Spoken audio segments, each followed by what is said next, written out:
ఆయన చేతిలో రూపాయి లేకపోయినా ఇప్పుడు అంత ఒక రూపాయి కోట్ల రూపాయలు నష్టం జరిగిందండి ఆయనకి. ఎవరి కోసం నిలబడ్డాడండి? ఎవరి కోసం నిలబడింది? మీకోసం నా కోసం కాదా? మాకు ఒక భవిష్యత్తు లేకుండా చేశారు. పిల్లలైన నాకు మా తమ్ముడు ఒక భవిష్యత్తు లేకుండా చేశారు. మేము ఒక మాట అడగలేదు ఇప్పటికీ ఆయన మీకోసం.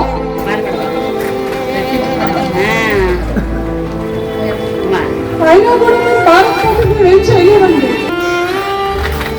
అంతేకాదు ఈ రాక్షస ప్రభుత్వాన్ని గద్దె దించాలి. ఇప్పుడు ఇది చాలా క్రూషియల్ టైం మనకి.